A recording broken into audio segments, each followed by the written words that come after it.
Are we going to see a breakthrough this week, or is Lucy about to pull out the football again? Put me down as a pessimist, Joe, and a super pessimist about the meetings with Israel. I'm a pessimist because I don't see that Putin will be satisfied with this deal. I give Zelensky enormous credit for working on it and for, it seems to me, so far as I can tell, ridding his top levels of government of corruption. I mean, that was a big blow to him. And I give the Ukrainian people even more credit for putting up with 4 years of war. They are Ukraine's strongest weapon, the Ukrainian heart. But what does Putin get out of this? Maybe, something like North Korea, South Korea with some kind of a policed border. He doesn't get much new territory. He certainly doesn't get an open door to take over Europe, which is something he might be after. And I don't see it. Mitch McConnell said that Putin has been playing Trump since January. I agree with Mitch McConnell. But the other point here is that Europe has now promised some additional aid. Imagine this, the defense bill that Congress passed, Congress did something, contains hundreds of millions of dollars of aid for Ukraine. So if Trump lets that go forward, please lets that go forward and doesn't do any kind of stuff to our intelligence capacity that really helps Ukraine keep its, at least keep parity with Russia, this can go on longer and maybe Russia will be worn down more. Let me talk about the Middle East for a minute, because I don't see anything going on there. Bibi Netanyahu just announced new Israeli housing in the West Bank. Now, that's not Gaza, but it is enormously provocative. He has said he will not recognize two states. And I thought a cornerstone of increased involvement or ongoing involvement by the Arab neighborhood was a path to two states. So even if there is some kind of a police force type thing, as your commentator pointed out, Hamas is not gone. Hamas won't want to be gone. And I just don't see how that gets anywhere. There, I'm a really super pessimist. All right. So we've got two pessimistic cards here. You said that Putin's been playing President Trump since January. Is Netanyahu also playing President Trump? I think so, yes. I think that Trump is tougher with him than former President Biden was ever able to be. And Trump has still kept his strong support from many in the pro-Israel community. But I think that Netanyahu is a hardline conservative, would understate it, a hardline, maybe reactionary Israeli, and hasn't budged here.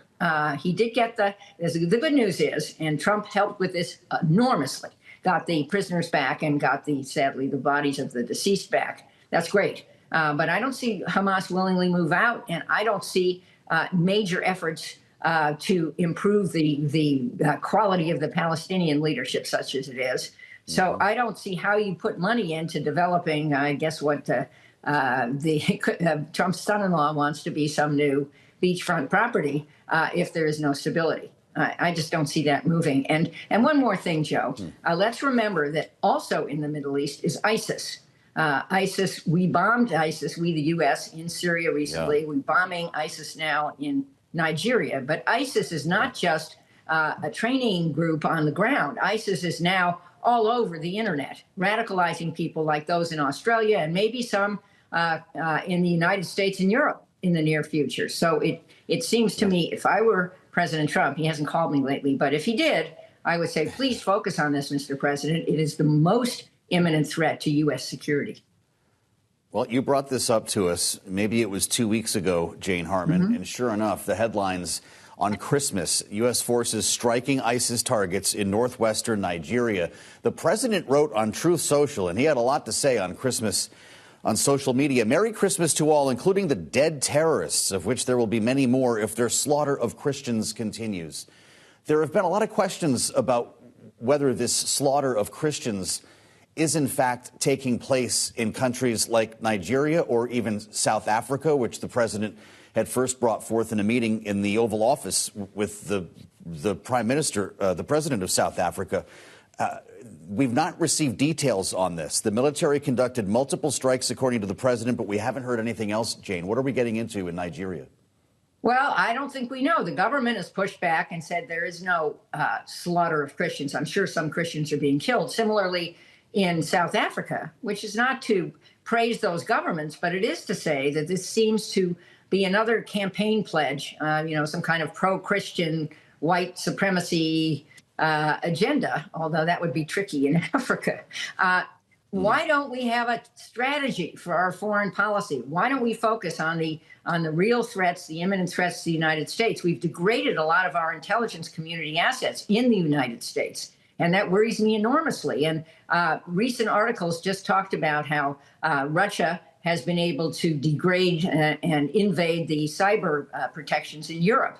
So all of that leads me to believe that people are going to be radicalized on the web. ISIS has a very sophisticated use now of technology, and this is where we need to go, and this is what we need to beef up. And so these random actions around the globe, take Venezuela, if I could just rant on that for a second, nobody is defending Maduro, but nobody was defending the bad guy next door in Honduras either. He was convicted in U.S. courts, and he has now been pardoned. And the new person that Trump supported has just been elected in Honduras. Are we now doing regime change in South America? Why? Well, let me ask you. I've only got 1 minute left, Jane, and I'm loath to cut you off. If we're striking targets on the ground in Nigeria, will Venezuela be next? Who knows? I mean, I don't know. Trump has said he might. The sad part, let me just, in my 12 seconds, where is Congress? Where is Congress? Congress just last week defeated 2 resolutions to assert itself on party line votes. Go figure. Why did Congress come back from its long closed for business vacation? Or that's not fair, but closed for business action. Why did it come back? To do what? Longest shutdown in history.